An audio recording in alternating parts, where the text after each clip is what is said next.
Hey guys, what is going on? This is your old pal CHH from CHH Land or Planet CHH, and we're here today to talk about Unhappy Campers Sleepaway Camp 2.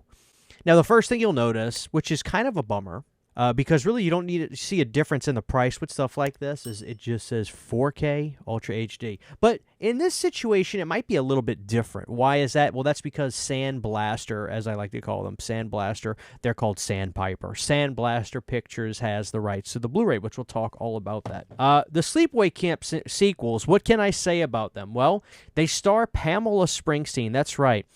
She is famously unavailable to talk about these movies. Let's just put it like that. She's been approached for comments for years about these films, and for some reason, she just refuses to talk about them. She just acts like they don't exist. I remember there was a situation one time where I was following her on Facebook, and she went live. This was like 2019. And I will say this about Pamela Springsteen. She's a professional photographer. She's a damn good one. She's done some artwork for bands. I know that she did the 93 Tears for Fears record artwork. She took that picture. She's a phenomenal photographer. She did a live stream, and in that live stream, it was flooded with questions about Sleepaway Camp 2 and 3. And then she would see people asking about like her dog or something. She would answer it, and she's a great actress, I'll tell you that, because she pretended none of those comments existed, even for a second. I remember watching it live, and I was just like, do I even chime in? She already had a ton of people. And I mean, it was probably 70% Sleepaway Camp 2 and 3 fans in there just asking away, why don't you talk about these films? She would not even acknowledge it. But if you watched her reactions, it's as if literally she didn't see any of that. So she's the greatest actress ever, quite frankly. Angela is at Camp Rolling Hills. All she wants is for everybody to behave at the camp. She doesn't want promiscuity. She doesn't want people having sex, doing drugs, banging in the woods. None of that. Just behave and you're fine. But the problem is everybody at Camp Rolling Hills is a degenerate, and that's what makes this film so fun, right? I mean, the Sleepaway Camp sequels really are in a league of their own. They are true love letters to the slasher genre and, in a lot of ways, homages to the big horror films. They have the temperament of, the funniness and the lighter shade of gray that the Nightmare on Elm Street sequels had at the time, but also the gore and the awesome effects work that you would see from the slasher films. It's really movies that were commenting on that time so well. And here's the thing I love about the Sleepaway Camp sequels, the soundtracks. And they're great soundtracks. And what I love about the soundtracks is it's not even necessarily that they're like, Demons, where you've got Go West and Motley Crue. I mean, it is 1, 2, 3, 4 on the floor, hair metal, hard rock, deep cut tracks from bands like Obsession with their ballad hit Desperate to Survive. I mean, and that's just one of the songs there. There are some underground bands, so underground that at this time I really don't remember half of the names of them, but I know them. They're saved on my playlists and stuff. Banging tracks that just rock the house in this. Some of my favorite moments from Sleepaway Camp 2 is definitely the scene where Angela has one of the girls shoved into the toilet at the outhouse, and she's getting covered in leeches. It still grosses me out. I gotta give it credit. Still grosses me out to this day. I love that scene so much. And then the whole homage scene of Freddy, Jason, and Leatherface in here was phenomenal. You've got one guy who's going to be getting ready to prank all the girls at the camp, so he puts on Freddy makeup. He's got the glove on. You've got one guy wearing the Friday the 13th Part 5 hockey mask on, getting ready to go scare the girls. And then before too long, Angela has her way with some of these guys, and then she dresses up as Leatherface and shows up at the camp to scare the girls in a pretty damn good cosplay. I wish Trick or Treat Studios would get the rights to sell the costumes that these guys wore in this movie, homaging those characters as outfits, because I actually loved the Leatherface look that Angela had in here. The reason I think these movies also work is comedic horror films that work, but the real greats are the ones that I swear everybody's like not thinking anything as a joke. They're playing it straight and it just works. And here's another thing. You don't need A-list acting in these movies to work, but everybody needs to be like symmetrical in the quality of their performance. This is a perfect example of that. This is what makes this movie go round, I think. This is that key ingredient that you need. Everybody's acting on the same wavelength. Everybody is in sync with this. And I think that's another reason it works so well. And damn it, Pamela Springsteen is so lovable as Angela. I mean, it's just like, I can't help but love her and be like, yeah, girl, like, go handle business. They're not doing right. Go take care of them. This is a amazing horror sequel. A lot of people prefer these movies to the first one.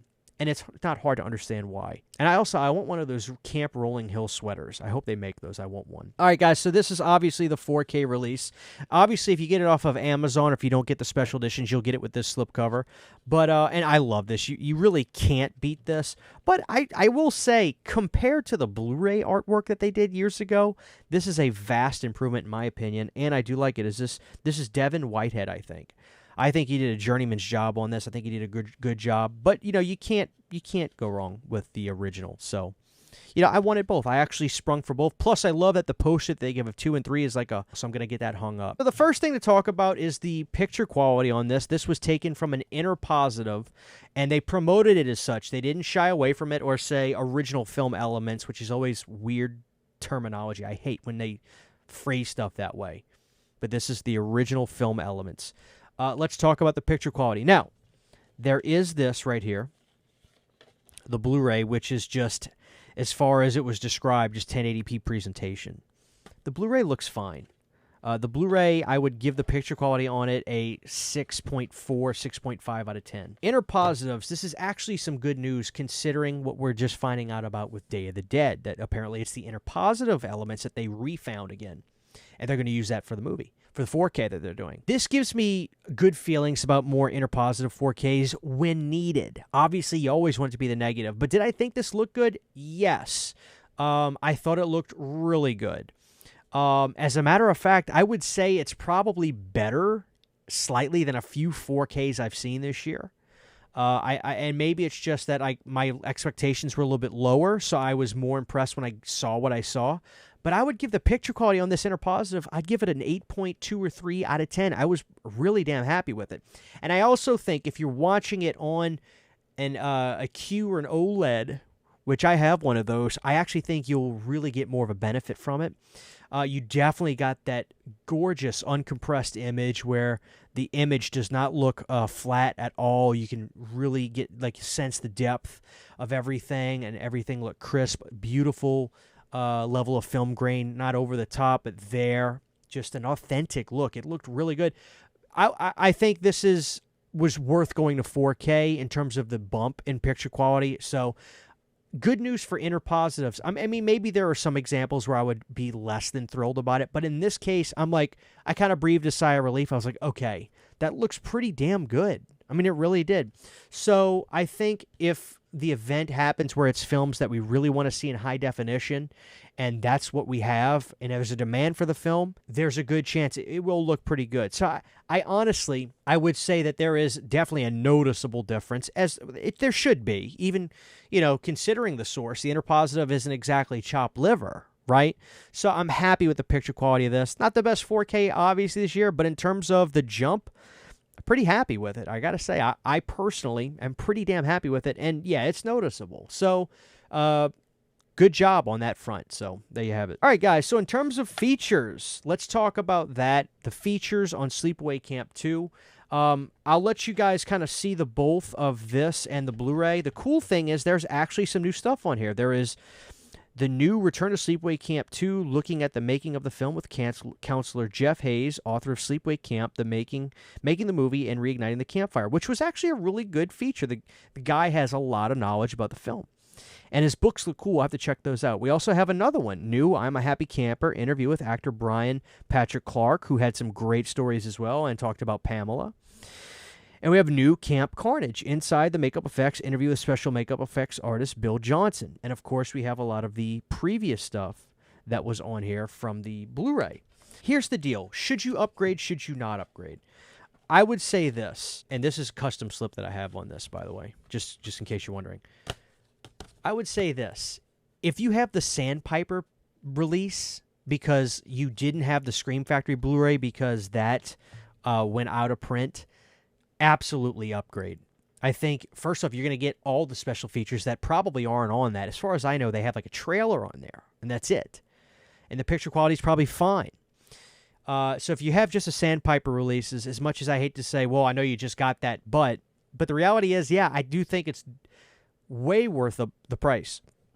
But if you have the Scream Factory Blu-ray, I gotta be honest, I don't think I can just give you a flat out yes or no. I think you gotta kind of just think about it. Like what's important to you. I do think that the features are good and they're lengthy and they're making ofs, but at the same time, I'm not going to say you're going to learn stuff about the film that you've never necessarily heard or read of before. It's presented in a new way and the features are done very well, so that's cool.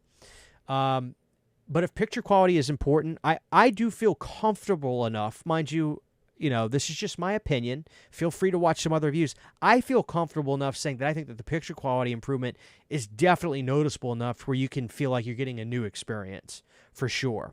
Because honestly, looking back, I don't really think that these Blu-rays looked.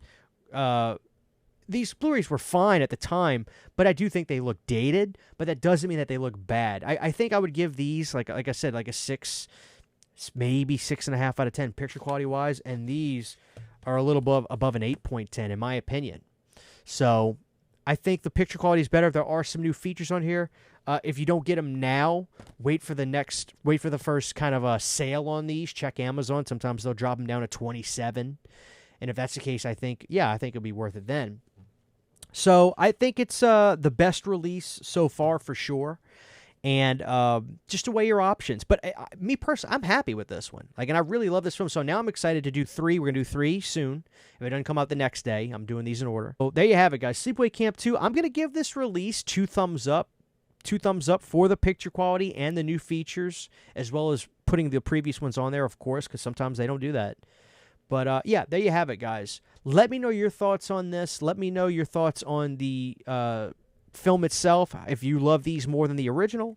And that's going to be it for now. God bless you guys, and I'll see y'all next time. Take care. Huge, giant thank you to all of my Patreon supporters. Without you guys, this would not be possible. To get behind-the-scenes photos, videos, music, private live streams, and much more, you can subscribe to my Patreon for as little as $1 a month. Thank you to my patrons.